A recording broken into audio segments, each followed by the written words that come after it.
hari ini kita akan melanjutkan mata kuliah psikologi indigenous ya.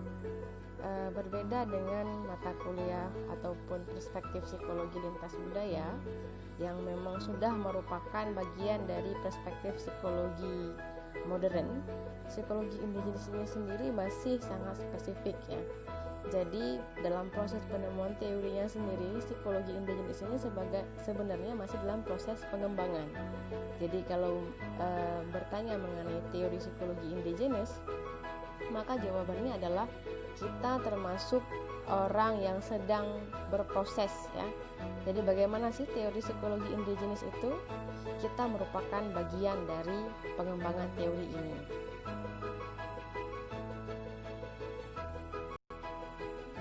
Nah, pertanyaannya, kenapa kita harus belajar psikologi indigenous lagi? Padahal kita sudah belajar psikologi lintas budaya. Ternyata, setelah dikaji lebih dalam, psikologi lintas budaya itu tidak bisa merepresentasikan satu budaya etnik yang khusus. Jadi tidak cukup ya. Di psikologi lintas budaya kita hanya belajar mengenai perbedaan budaya-budaya di lintas benua, lintas negara, dan bagaimana melihat teori itu bisa general atau tidak ya. Nah, berarti psikologi indigenous ini masuk ke dalam ranah applied psychology atau psikologi terapan ya. Dan sebenarnya ahli psikologi sendiri di dunia dan di Indonesia itu selalu masih memperdebatkan apa sebenarnya makna psikologi indigenous. Meskipun minggu lalu saya sudah menjelaskan ya bahwa itulah psikologi pribumi, ternyata masih ada juga ahli-ahli terutama di Indonesia dalam menerjemahkan psikologi indigenous ini tidak mau mengatakan itu psikologi pribumi. Tapi muncul satu istilah di Indonesia itu sekarang ada istilahnya psikologi ulayat. Nah, itu bahasa daerah, bukan daerah kita pastinya ya. Itu merepresentasikan bahwa mempelajari manusia, perilaku dan proses mental, afeksi, kognisi, konasi berdasarkan konteks. Jadi di sini bukan serta-merta hanya budaya, tapi konteks ya. Di sana ada ekologi juga, ada proses ada ekologi, geografi, sosial, budaya banyak ya. Jadi bukan hanya budaya, itu fokusnya ya. Nah, sebelum kita masuk ke Indonesia, ternyata ini bukan hanya dilema di negara kita saja. Ini dimulai dengan dilema orang Asia lah ya, secara umum ya. Karena psikologi ini berasal dari Amerika. Pertama sekali mengikuti kongres perwakilan-perwakilan ahli psikologi di Asia mengikuti kongres di Amerika, kemudian pulang dengan kebingungan. Budaya kita berbeda, tapi semua teori datang dari barat. Meskipun hari ini mungkin rata-rata dari kalian sudah semester 7, maka psikologi indigenous ini akan mengajak kalian untuk berpikir lebih kritis. Apakah teori barat itu bisa kita pakai sepenuhnya di negara kita? Kalau misalnya bicara Indonesia itu luas sekali, kita lebih spesifikkan di tempat kita, di daerah kita ya. Apa cocok psikologi barat itu dipakai untuk wilayah timur? Kemudian wilayah Asia yang paling dekat dengan kita ya. Indonesia itu punya berapa banyak suku? 34 lebih. Kemudian kita lihat lagi Aceh itu ada berapa macam orang? Banyak sekali ya, yang masih juga ada perbedaan di sana. Nah, ini agak sedikit tricky dalam mendefinisikan Indonesia, karena Indonesia luas sekali. Makanya kemarin saya sempat ngasih pertanyaan, siapa orang Indonesia? Nah, namun dalam menyusun teori psikologi indigenous sendiri nanti akan ada beberapa tantangan dan juga kritikan dari teori psikologi universal ya.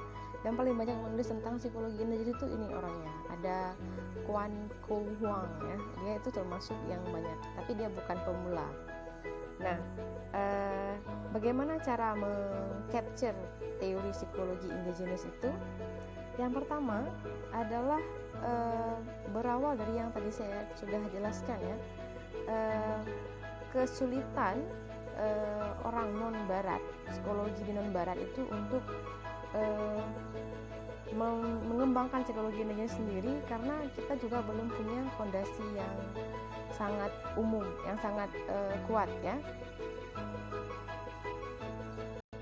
Tapi tetap saja kita harus menemukan psikologi indigenis kita sendiri. Jadi fokusnya itu meskipun ini masih dalam proses, tapi juga harus ditemukan. Nah, dalam sejarahnya ternyata psikologi indigenis ini pertama sekali itu diawali oleh seorang profesor dari Filipina. Nah, ini mantapnya. Jadi perkembangan teori psikologi indigenis sendiri pertama sekali itu dikembangkan di Filipina. Ini orangnya, Dr. P. Pua ya. Jadi Filipina itu pernah mengeluarkan bukan psikologi tidak menggunakan konstruk psikologi, tapi mereka menggunakan konstruk lokal. Nah, ini istilahnya ya. Di Filipina itu di pertama sekali tahun 71 itu pertama sekali Profesor de Papua ini mengeluarkan mata kuliah psikologi yang Filipino. Jadi memang langsung termnya diganti ya. Filipina itu menjadi negara yang pertama di Asia yang menggagas psikologi indigenis ini. Dan nantinya berkembang ke Taiwan, Korea, Jepang ya, termasuk India dan Indonesia juga masih dalam proses kita ini ya tahun ini.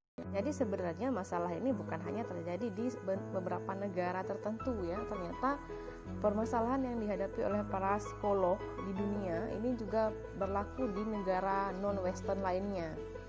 Pada dasarnya, pada kenyataannya masing-masing negara kita pasti punya budaya dan nilai tertentu yang tidak ada di Barat. Nah, makanya kemudian setiap negara itu harus menemukan bagaimana teori psikologi sesuai dengan negara itu sendiri. Itu pembahasan dari psikologi indigenis ya, tapi tidak fokus ke dalam negara karena itu bukan psikologi negara. Tetap fokusnya pada mengembangkan psikologi sesuai dengan konteks di mana orang itu berada ya. Dan setiap negara itu, setiap budaya dan nilai dari negara dan wilayah yang berbeda itu biasanya berisi kebijaksanaan.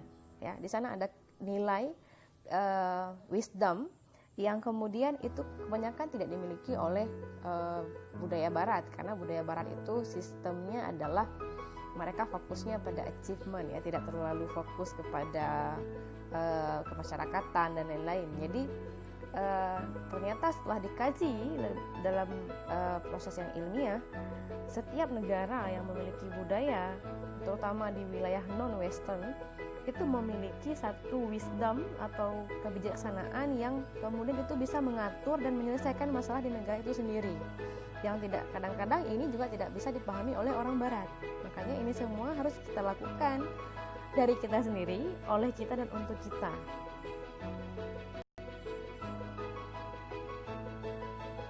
Nah, ini ya, fokusnya adalah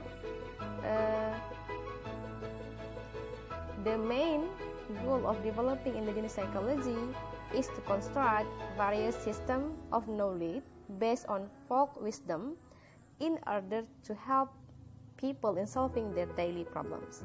Jadi fokusnya itu adalah bagaimana menemukan nilai-nilai positif dan kebijaksanaan dari satu wilayah, yang kemudian nilai kebijaksanaan itu atau wisdom itu bisa membantu menyelesaikan permasalahan warga setempat, orang-orang di sana ya, individu setempat. Jadi psikologi indigenis itu berfokus pada apakah itu permasalahan mental, permasalahan sosial, permasalahan kesehatan mental dan lain-lainnya, itu terutama ya itu berhubungan dengan permasalahan sosial ya, itu paling efektif diselesaikan dengan memakai kebijaksanaan lokal yang ada di daerah situ ya.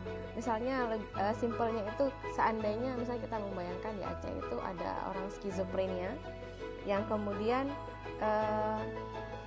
satu, nggak usah orang skizofrenia lah ya, orang yang punya masalah punya depresi ataupun tendensi untuk stres di masyarakat. Ada satu solusi, misalnya yang satu itu disuruh menjumpai psikolog, yang satu disuruh menjumpai tengku. Bisa jadi nasihat dari tengku ini lebih lebih efektif daripada nasihat dari psikolog untuk kaum tertentu. Kenapa? Karena local wisdom di Aceh yang paling dipercaya itu adalah apa ya istilahnya ya, pemuka agama ya. Pemuka agama itu menjadi advisor yang lebih efektif di masyarakat tradisional dibandingkan dengan saintis bahkan ya.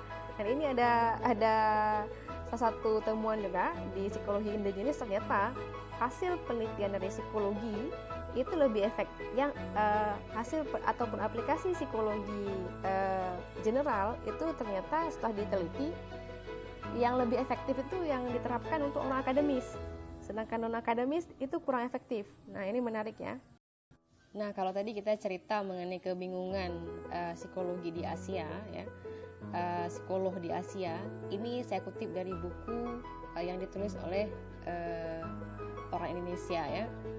Di sini ada kalimat ternyata kebermanfaatan psikologi dengan masyarakat non akademis melalui implementasi ataupun intervensi itu masih terbatas.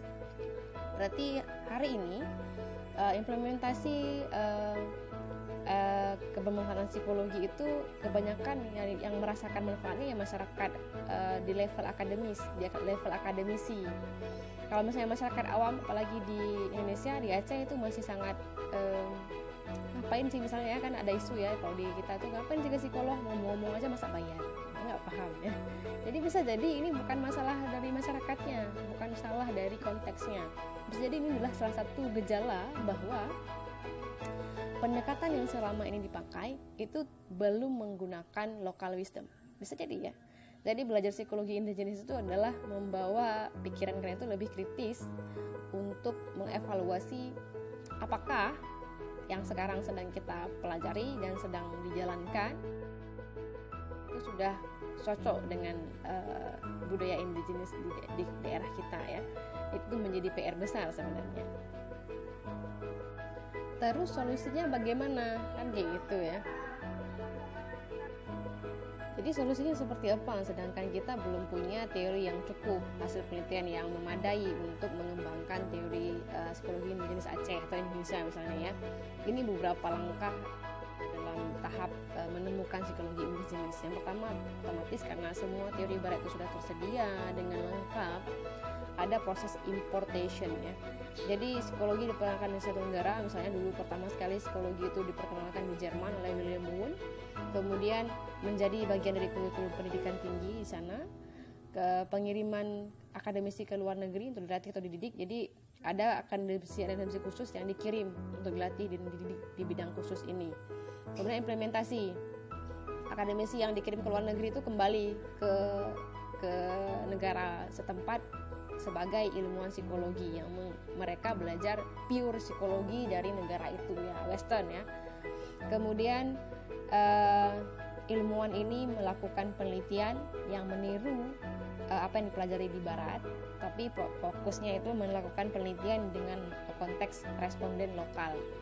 Memilih topik-topik penelitian dengan jurnal yang tersedia, mengaplikasikan metode penelitian, kemudian mengajar bagaimana di Universitas Psikologi yang sudah yang sudah lama eksis ya, tetap meniru universitas negara barat ya.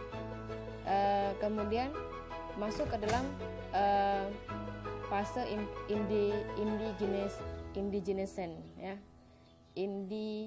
indigenization. Ilmuwan mulai mengkritik kesesuaian model dan metode dari barat. Jadi ini level ketiga ya. Mungkin kita di Indonesia itu masih transisi nih antara implementation dan indigenization. Jadi masih transisi, kita masih mengimplementasi tapi juga sudah mulai mengkritik, tapi masih sangat kecil sekali. Buktinya, coba silahkan cari buku psikologi indigenes, penelitian psikologi indigenes yang dilakukan oleh peneliti Indonesia itu masih sangat sedikit ya. Nah, apa tahap yang lain? mengadaptasi tes dan metode ke dalam bahasa budaya setempat. Mungkin Indonesia sudah melakukan itu, tapi kita juga masih dalam proses adaptasi bahasa, dan konteksnya itu belum terlalu diadaptasi. Misalnya tes-tes psikologi yang dipakai sekarang ya, Cefit, WISE, apalagi yang kalian tahu, Binet, tes Papikostik, apalagi CAT, TAT, semua kartu-kartu, tes Rosah, semua kartu-kartu dan terjemahannya itu kan masih bawaan dari negara asal ya. Saya masih ingat tuh salah satu tes TAT ya, kalian belajar tes TAT. Itu ada kartu-kartu, cobalah perhatikan karakter yang digambarkan dalam kartu TAT. Itu kan western sekali. Apakah itu fix dan valid ketika itu diimplementasikan di Indonesia ya? Ini tetap ada ya, selalu harus ada research ya. Selalu harus ada penelitian. Selain ada psikolog yang mempraktekkan, ilmuwan itu harus selalu melakukan penelitian. Termasuk kalian ini calon ilmuwan ya. Jadi kita di kelas ini juga akan memulai itu, meskipun kecil, mini research, tapi kita on the way ya toward indigenous psychology. Jadi nanti kita, seperti saya sudah jelaskan, the end of semester kita akan melakukan mini research ya. Jadi bagaimana kemudian kapan psikologi indigenous itu akan menjadi otoritas kita setelah kita berhasil mendirikan program pendidikan, menanamkan disiplin ini yang terus menerus, memang tidak akan selesai.